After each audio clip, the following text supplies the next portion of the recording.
dia. É muito bom estar com vocês hoje. E é um prazer. Às vezes, quando nós ouvimos sobre estas notícias do mundo, não é? Sobre terremotos e mais de 2.000 pessoas mortas e muito sofrimento. Nós, quando cristãos, pensamos, então, o que é que podemos fazer? Não é? Nós sabemos que podemos orar. Isso é a chave. E é mesmo importante que nós oramos. Mas bem, nós queremos fazer algo, não é? Para ajudar na prática, mas não estamos aí. Então, o que é que nós podemos fazer? De facto, há coisas que podemos fazer na prática. Nós, muitas vezes, falamos sobre isso ou pensamos, mas acabamos por não fazer nada, porque esquecemos e amanhã vai haver outra notícia e outra notícia. Mas há organizações cristãs que são confiáveis, que têm obreiros nestes países, e este dinheiro pode, de facto, ajudar. Se nós decidimos de contribuir algo, ou seja, estas organizações podem ajudar na prática, através das igrejas locais lá, para ajudar as pessoas com dificuldades. Uma organização é TFAN, que é muito bom, internacional e confiável. Open Doors, que em português é Portas Abertas, tem muito a ver com Marrocos. Acho que está na lista, eu estava a ver agora, é 29, como se diz, 29, 29º país mais perseguido no mundo para cristãos. Então não é fácil viver lá enquanto cristão. Mas, de facto, podemos ajudar na prática e também através da oração, que é a chave. Okay? Então, o que nós não devíamos fazer é nada. Não devíamos. Se nós importarmos como o corpo de Cristo, a igreja, não apenas aqui, mas a igreja mundial, temos que fazer algo. Algo pode ser orar. Algo pode ser dar. Ou investigar outras maneiras também para apoiar. Vamos orar e depois vamos abordar as Escrituras hoje da manhã. Vamos orar. Senhor Deus, nosso Pai, obrigado que Tu és soberano sobre tudo e todos os eventos que acontecem no mundo e que Tu és bom. Nada está fora do Teu controle. E por isso nós podemos descansar e confiar em Ti. Obrigado, Senhor, que Tu te revelaste a nós através da Tua Palavra e que nós estamos aqui hoje em Portugal, num país com bastante liberdade e que nós podemos ler a Tua Palavra e apenas através do Teu Espírito Santo nós podemos compreendê-la. Então nós oramos agora, Senhor, que o Teu Espírito possa de facto usar as minhas palavras para ajudar-nos a compreender a Tua Palavra, para que possamos ser transformados por Ti. Então nós oramos isso em nome de Jesus Cristo. Amém. Eu sei que já falámos sobre filmes e personagens do Disney e tal, mas será que vocês conhecem o filme Incredibles, super-heróis? Os Incríveis, The Incredibles, super-heróis. Basicamente é um filme sobre algumas pessoas com superpoderes, não é? Como o Flecha, que consegue correr muito, muito rápido. Também Mulher Elástica, que consegue esticar como elástico.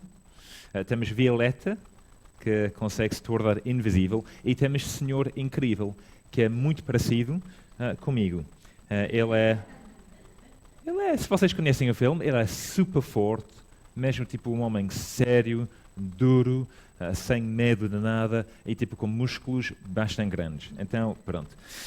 Mas como acontece muito naqueles filmes de super-heróis, enquanto eles estão a tentar salvar pessoas, eles causam muitos danos na cidade. Ou seja, prédios, estradas, comboios, muitos danos, que é muito caro para o governo e a Câmara Municipal.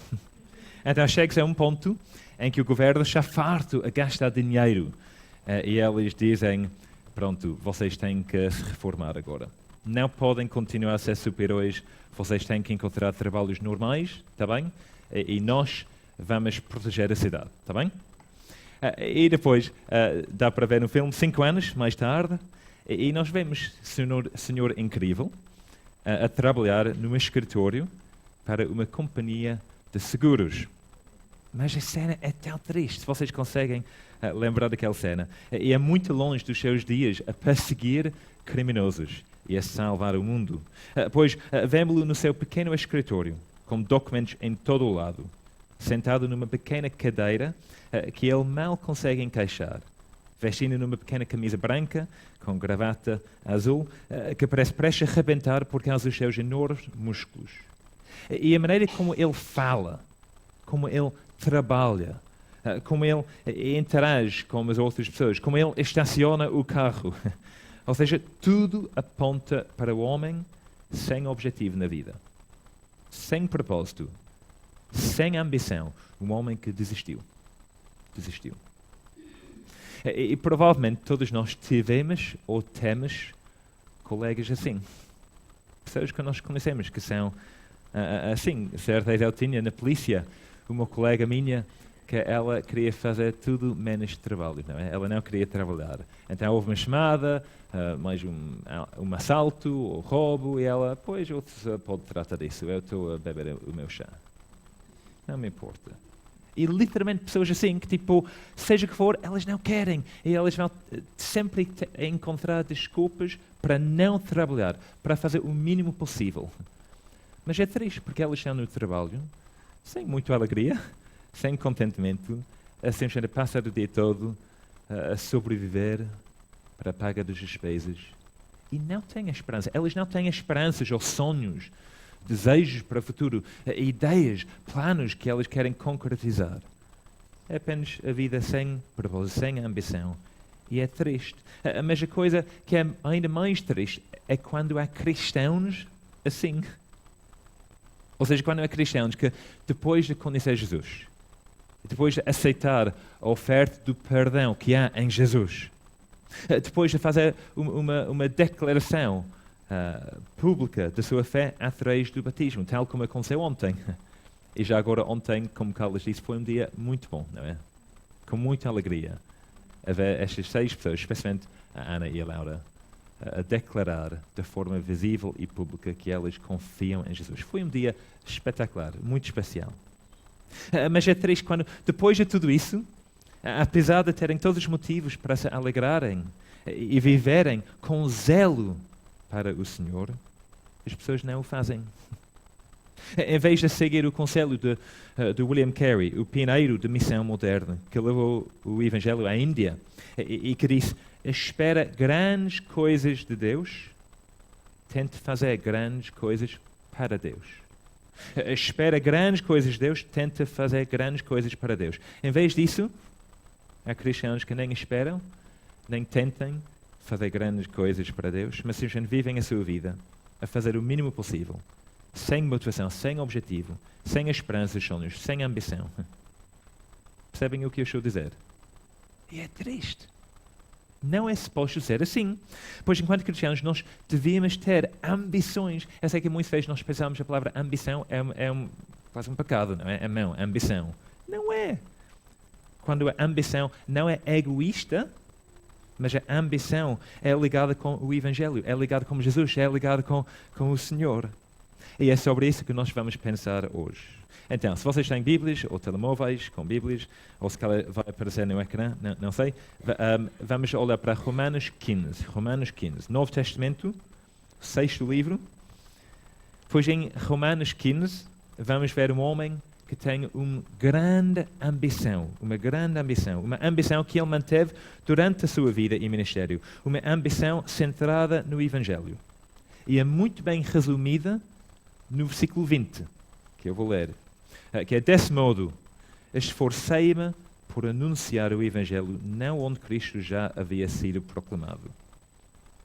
Ou seja, este homem, que é Paulo, o objetivo da sua vida, o seu foco, a sua razão de ser, a sua motivação para sair da cama cada manhã, a coisa que o mantém firme no meio dos desafios e perseguição, a sua força motriz, que está por trás de tudo o que ele faz, sim, a sua ambição, era para alcançar os não alcançados, as pessoas que não ouviram falar de Jesus, as pessoas que não estavam a confiar em Jesus. Então, vamos ler agora o texto, Romanos 15, vamos ler e vamos pensar mais sobre isso. Então, Romanos 15, E eu vou começar com o versículo 14. Romanos 15, versículo 14. E diz o seguinte: E certo estou, meus irmãos, sim, eu mesmo a vosso respeito, de que estáis possuídos da bondade, cheios de todo o conhecimento, aptos para vos amoestardes uns aos outros. Entretanto, vos escrevi em parte mais ousadamente, como para vos trazer isto de novo à memória, por causa da graça que me foi outorgada por Deus, para que eu seja ministro de Cristo Jesus entre os gentios, no sagrado encargo de anunciar o Evangelho de Deus, de modo que a oferta deles seja aceitável, uma vez santificada pelo Espírito Santo. Tenho, pois, motivo de gloriar-me em Cristo Jesus nas coisas concernentes a Deus. Porque não ousarei discorrer sobre coisa alguma, senão sobre aquelas que Cristo fez por meu intermédio, para conduzir os gentios à obediência, por palavra e por obras. Por força de sinais e prodígios, pelo poder do Espírito Santo, de maneira que, desde Jerusalém e ao redor até ao Ilírico, tenho divulgado o Evangelho de Cristo, esforçando-me deste modo por pregar o Evangelho, não onde Cristo já fora anunciado, para não edificar sobre fundamento alheio. Antes, como está escrito, há de vê-lo aqueles que não tiveram notícia dele, e compreendê-lo os que nada tinham ouvido a seu respeito. Essa foi a razão, porque também, muitas vezes, me senti impedido de visitar-vos. Mas agora, não tendo já campo de atividade nestas regiões e desejando há muito visitar-vos, penso em fazê-lo quando em viagem para a Espanha, pois espero que, de passagem, estarei convosco e que para lá seja por vós encaminhado, depois de haver primeiro desfrutado um pouco a vossa companhia. Mas agora estou de partir para Jerusalém, a serviço dos santos, porque aprovo a Macedónia e a Acaia levantar uma coleta em benefício dos pobres dentre os santos que vivem em Jerusalém. E isto lhes pareceu bem, e mesmo lhes são devedores, porque se os gentios têm sido participantes dos valores espirituais dos judeus, devem também servi-los com bens materiais.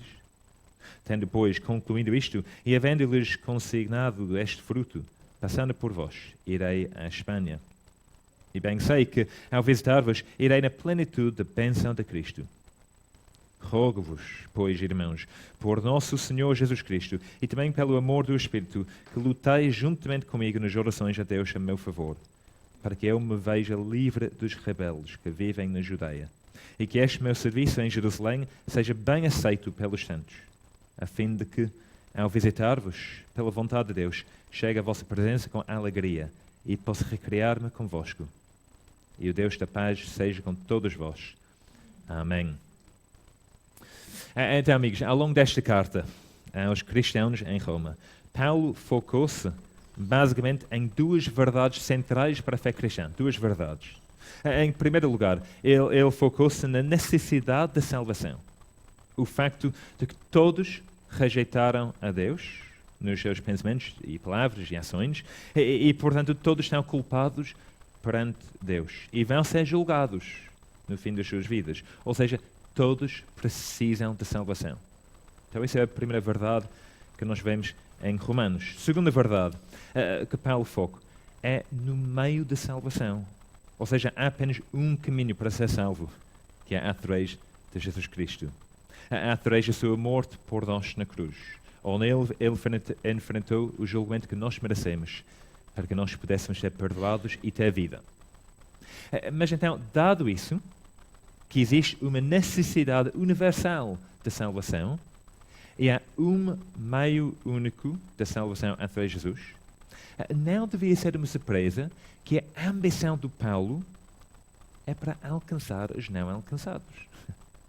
Ele sabia muito bem o que era estar sem esta salvação, não é? Ele tinha sido o maior perseguidor da igreja primitiva e, portanto, ele era longe de Deus. Mas depois ele ouviu o Evangelho. Ele teve um encontro pessoal com Jesus. E a sua vida virou completamente, da cabeça para baixo. E agora ele sabia que a mensagem do Evangelho era literalmente a melhor notícia do mundo para o mundo, pois ofereceu a esperança para qualquer pessoa. que arrependeu do seu pecado e colocou a sua fé em Jesus. Então, a sua ambição, sim, era para alcançar os não alcançados. Que é verdade para nós também, não é? Enquanto igreja, enquanto cristãos. Ou seja, nós devíamos estar ansiosos para alcançar os não alcançados aqui em Eiras, em Coimbra, na cidade do conhecimento. Independentemente da nossa idade ou fase de vida, crianças, estudantes na escola, na faculdade, trabalhadores, desempregados, pessoas que são reformados. Independente de tudo isso, nós devemos estar ansiosos para alcançar pessoas ao nosso redor com as boas notícias de Jesus.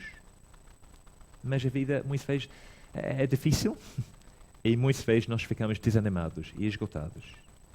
A realidade, muitas vezes, é que nós desistimos da nossa missão. Pois, no fundo, nós começamos a perder o nosso foco e a nossa ambição enquanto cristãos. Tornamos-nos como o Senhor incrível. Então, durante os próximos minutos, vamos ver o que Paulo fez ao tentar pôr em prática Romanos 1 a 14, para alcançar os não alcançados.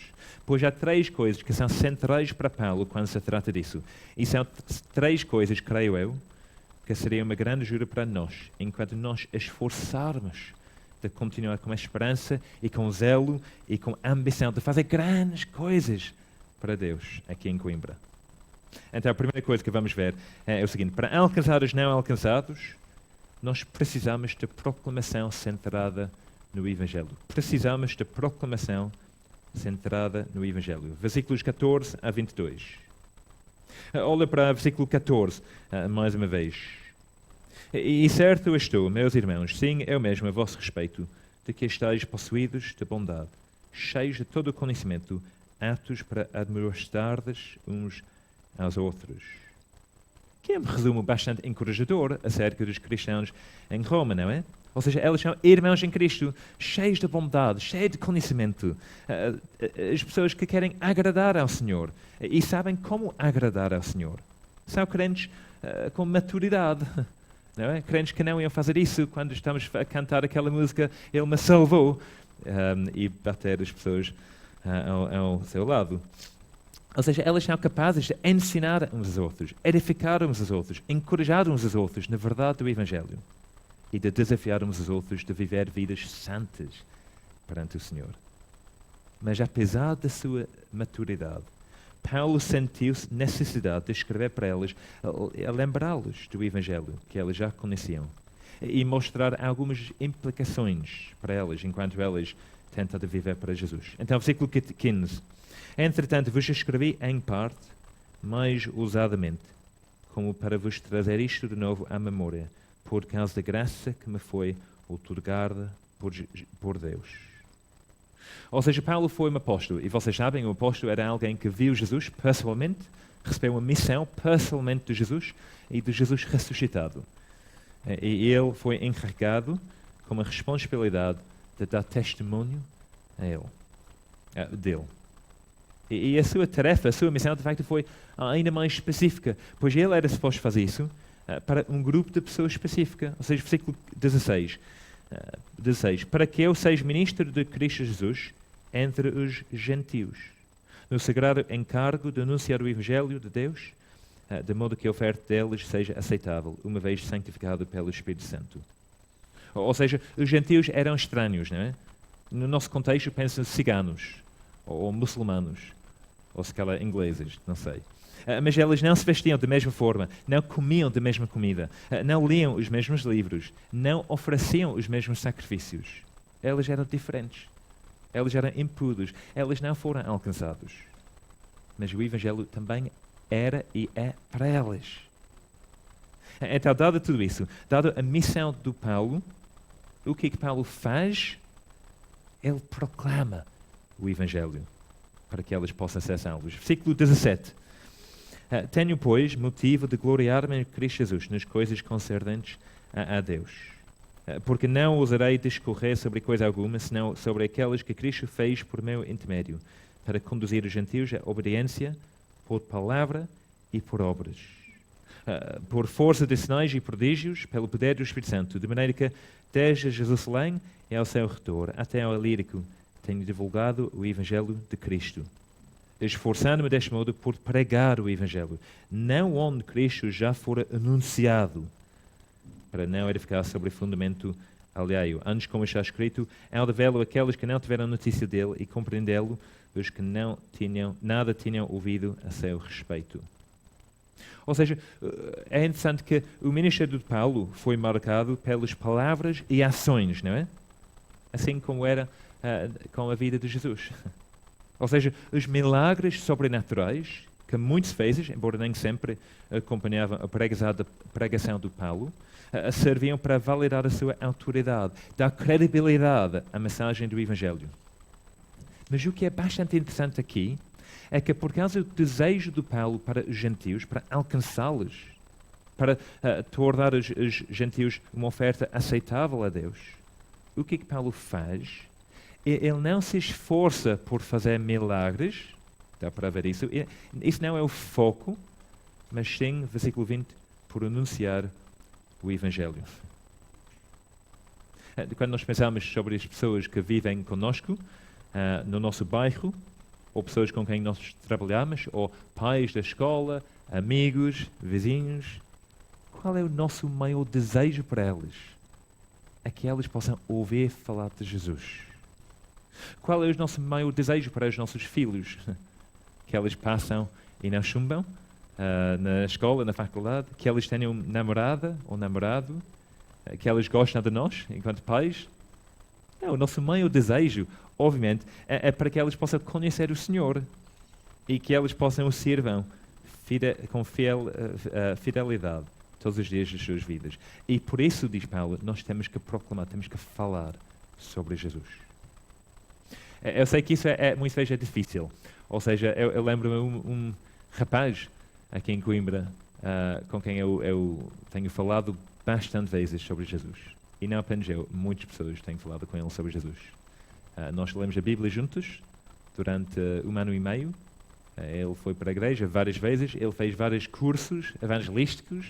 Ele continua a mostrar interesse, mas mesmo assim, depois de tanto tempo, tantos anos, tanto trabalho, ele não está a confiar em Jesus, não está.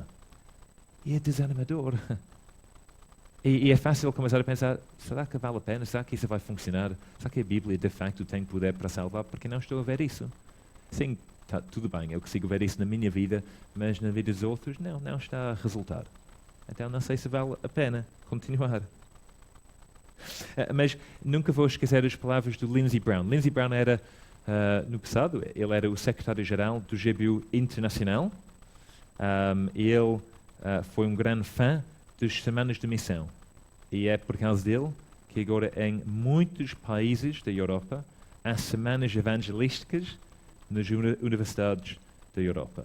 Então ele é um grande fã da proclamação pública. Mas eu estava numa conferência com ele, e nesta conferência houve uma sessão, um discurso, uma palestra por alguém. Ele estava a fazer um relatório sobre as semanas de missão no seu país. Ele disse o seguinte, ele disse: irmãos, há fruto nas nossas semanas de missão, então vale a pena continuar a fazê-los, porque elas funcionam. E Lindsey Brown não estava nada contente com isso, com a pessoa que disse isso. E Lindsey Brown, depois do fim, Lindsey Brown, que era o organizador da conferência, foi para o palco e ele disse mais ou menos o seguinte: amigos, não me importa o que funciona e o que não funciona. Não podemos dizer vale a pena porque há fruto, vale a pena porque funciona, ou não vale a pena porque não funciona. Não devemos dizer isso. É um sinal de imaturidade. Todos nós ficamos tipo... Mas é um sinal de imaturidade. É errado. O fruto de qualquer atividade pertence a Deus. Não um método. Eu não estou encorajado a fazer semanas de missão porque elas funcionam. Se calhar um espetáculo com fumaça e luzes iam funcionar muito melhor, nesse sentido.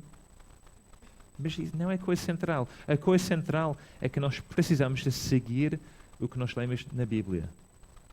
E a proclamação pública do Evangelho é bíblico. independentemente de como, ou seja, estamos a falar sobre falar de Jesus. Pode ser em conversas, individualmente, não é? Pode ser em pequenos grupos, pode ser na igreja, através de pregação, ou palestras evangelísticas, pode ser online, através de coisas escritas. Ou seja, não estamos a discutir sobre métodos, mas estamos a falar sobre a proclamação. Fazemos a proclamação, proclamamos Jesus, não porque funciona, mas porque é bíblico e é o que o Senhor nos ordenou para fazer. E Lindsey Brown disse, é por isso que nós fazemos semanas de missão. Não fala mais sobre o que funciona, por favor. Fala sobre o que é bíblico. Então, amigos, a proclamação do Evangelho é bíblica, é necessária para alcançar os não alcançados. A palavra de Deus tem poder. Nós cantamos sobre isso. Nós acreditamos nisso, certo? Então, deixe-me encorajá-vos, tal como eu encorajo a mim próprio, para não desistir, para continuar, para não ser como o Senhor incrível, farto e cansado de tudo, e já tentei, já falei com o meu vizinho, já falei com o meu colega do trabalho, não funcionou assim. Não. Devemos continuar com zelo, não desistir, sabendo que Deus está conosco e sabendo que é a nossa missão. Então, a primeira coisa, nós precisamos de proclamação centrada no Evangelho. Segunda coisa, nós precisamos de parcerias centradas no Evangelho. Precisamos de parcerias centradas no Evangelho. Nos versículos 22 a 29, não vamos ler tudo, mas há muita coisa que está a acontecer. Mas o que é mais impressionante para mim é o facto que Paulo é uma pessoa que trabalha não sozinho, mas com muitas outras pessoas e igrejas. Ou seja, ele não acha que ele consegue sozinho alcançar o mundo para Cristo. Não. Ele não tem aquele complexo do Salvador, não é?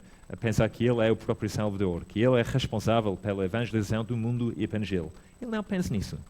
Ele sabe que ele precisa de ajuda. Na prática, ele precisa de dinheiro.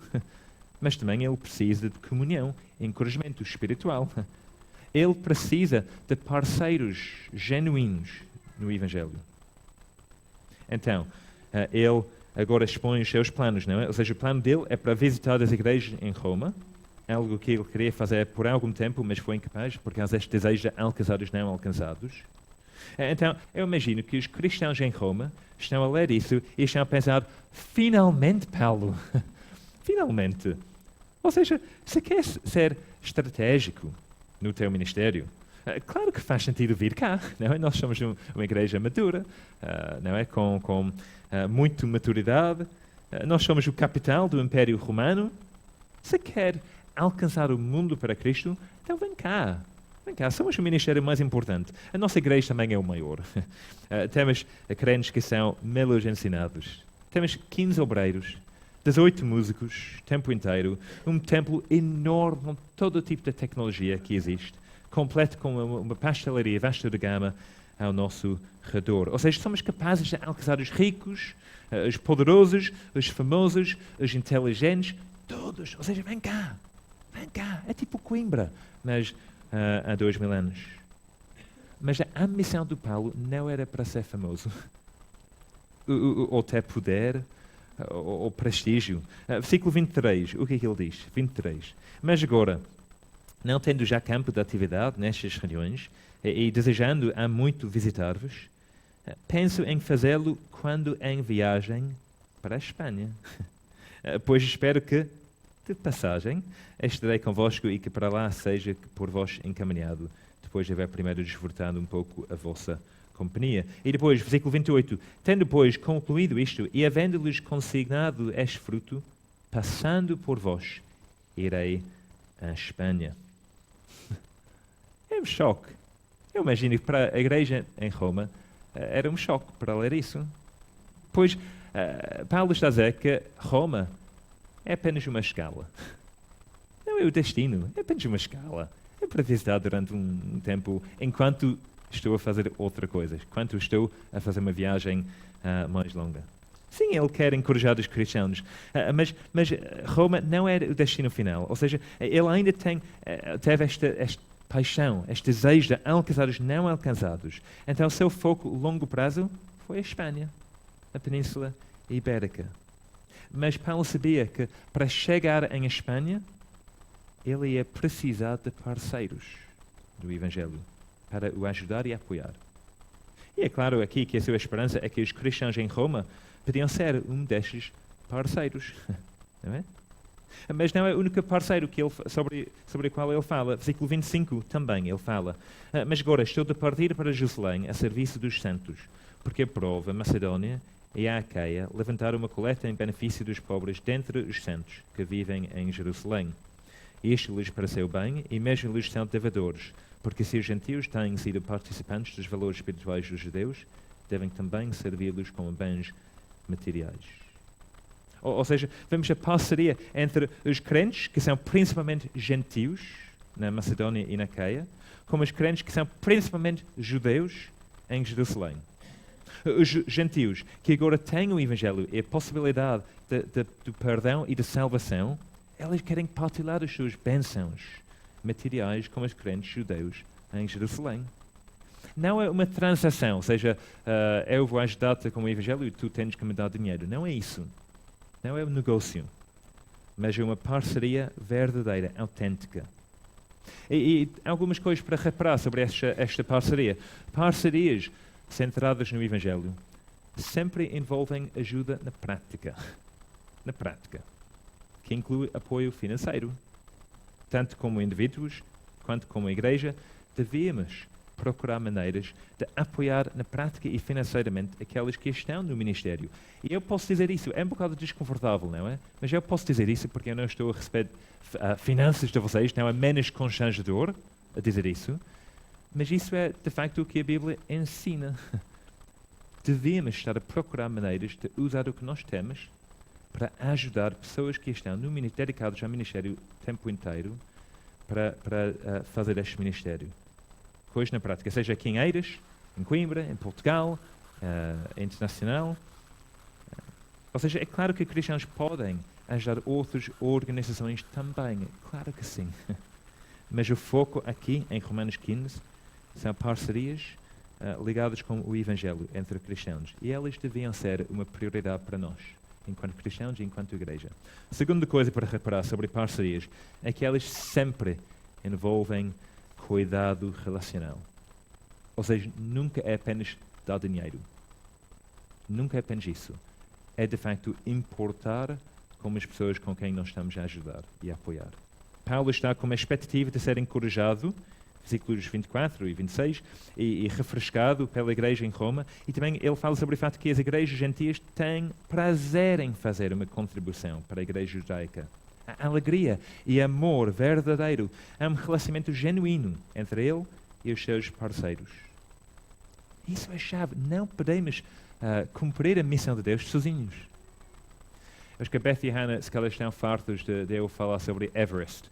Mas quando nós estamos a fazer campismo nos Gerais, eu estava a ler muito bom livro sobre Everest, sobre o desastre em 1996, em que muitas pessoas subiram e também muitas pessoas morreram ao tentar subir Everest. Mas uma das coisas muito claras no livro é que é quase impossível subir sem apoio, sem ajuda de Sherpas, de uma grande equipa. Ou seja, para cada pessoa que vai tentar subir, elas têm que ter apoio, pessoas que podem ajudar com comida, com as tendas, com os bens materiais, com navegação, com muita coisa. Elas têm que ter ajuda. E elas também têm que ter ajuda de oxigênio, que é bastante importante na zona de morte. E é fascinante que sempre todos os anos, há pessoas que pensam, não, eu consigo sozinho. Eu quero ter o meu nome naquele livro do Guinness, não é? Guinness World Records. Quero ser a pessoa que consegue fazer isso sem ajuda nenhuma. E, de vez em quando, há pessoas que de facto conseguem, mas a maioria não conseguem. Ou elas desistem, elas precisam ser resgatados, ou elas morrem. E isso continua a acontecer muito. É a mesma coisa na vida cristã. Nós precisamos de ajuda. Temos que ajudar uns aos outros e temos que ter parcerias com outras pessoas. Nós podemos estar a ajudar, outras pessoas também estão a nos ajudar. É uma parceria genuína. Não apenas nós vamos abençoar outros e já está. Não, é ambas as direções. Ou seja, nós recebemos algum apoio do Reino Unido e estamos gratos por isso, orações e ajuda financeira, mas também nós importamos com as vidas das pessoas lá, em oração, em cartas, em mensagens de encorajamento. Tentamos encorajá-los também. E estas parcerias são bastante importantes. Como vocês sabem, a Eiras tem, e no passado também teve, várias parcerias com várias pessoas. Tentamos apoiar pessoas que decidiram estudar teologia no Instituto Bíblico Português, encorajar pessoas, tentamos apoiar pessoas que achavam de trabalhar como GBU, então parcerias assim. E neste momento, como vocês sabem, é um novo projeto que nós estamos a fazer, que é um projeto de plantação da igreja, Comunidade de Graça, que vocês sabem sobre isso, certo? Sim. É um projeto que vocês, ao longo de vários anos, têm pensado, mas finalmente decidimos de fazer, de tentar de alcançar mais pessoas no centro da cidade.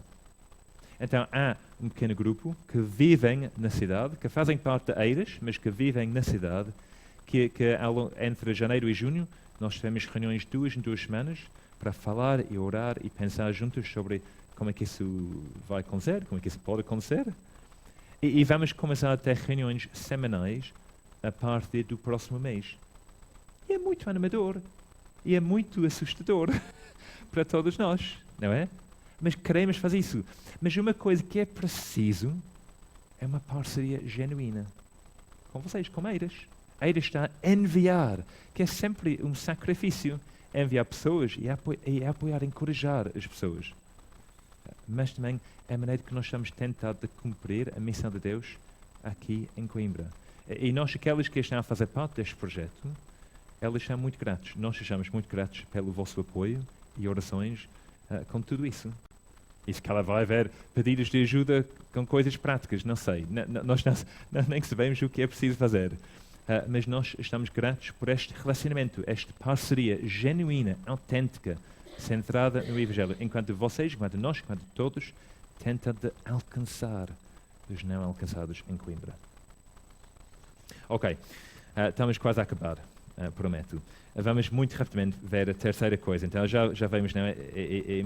Já vimos a importância da proclamação centrada no Evangelho, de parcerias centradas no Evangelho e, finalmente, orações centradas no Evangelho. Versículo 30. Rogo-vos, pois, irmãos, por nosso Senhor Jesus Cristo e também pelo amor do Espírito, que lutais juntamente comigo nas orações a Deus a meu favor, para que eu me veja livre dos rebeldes que vivem na Judeia e que este meu serviço em Jerusalém seja bem aceito pelos santos. O facto que Paulo está a pedir oração revela a sua genuína dependência do Senhor no seu ministério, não é? Ele não é um super-herói.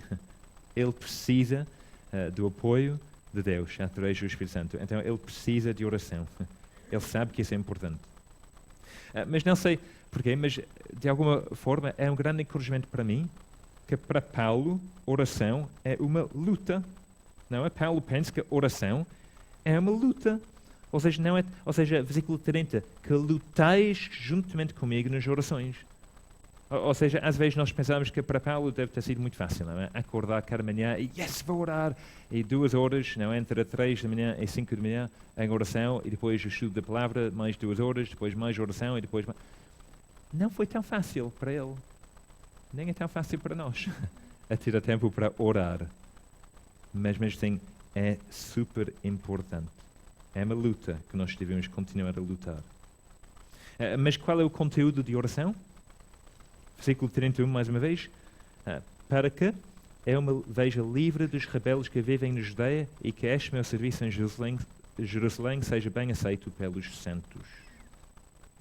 Ou seja, eu acho que é muito interessante que ele acha que, de facto, é importante orar não apenas para os não-cristãos possam receber bem a mensagem, mas também o seu ministério como os cristãos possa ser bem aceito.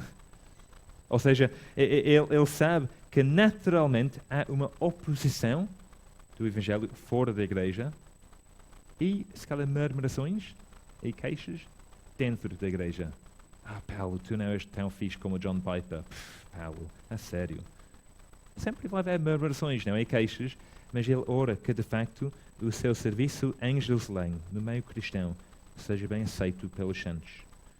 porque ele sabe que ele precisa de orações para fazer o seu ministério e ter fruto. Então, é bom para lembrar tudo isso. Vamos chegar ao fim. Já vimos muita coisa.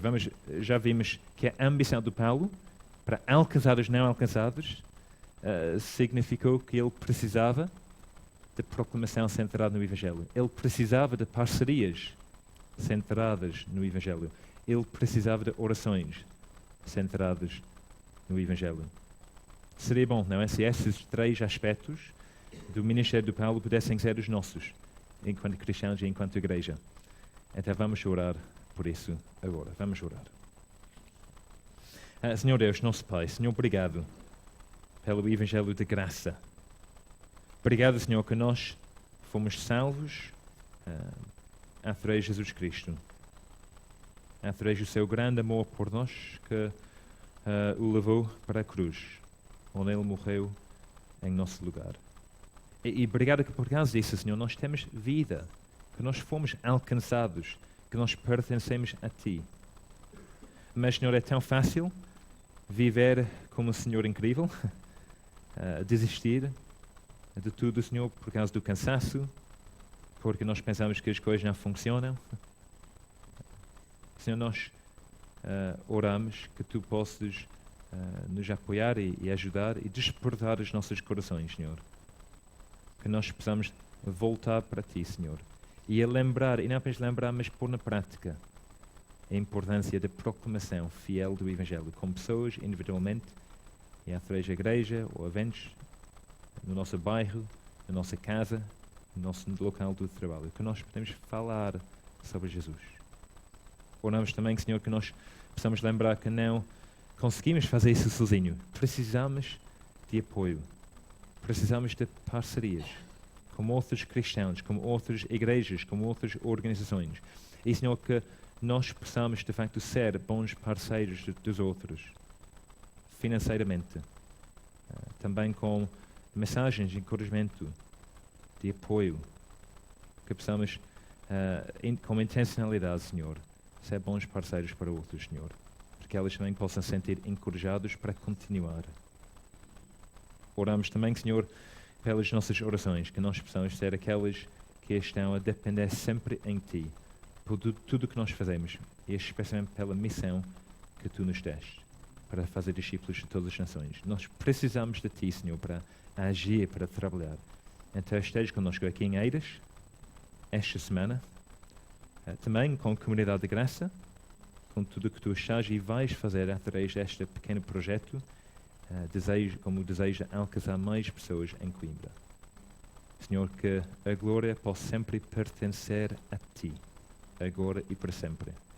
Em nome de Cristo nós oramos. Amém.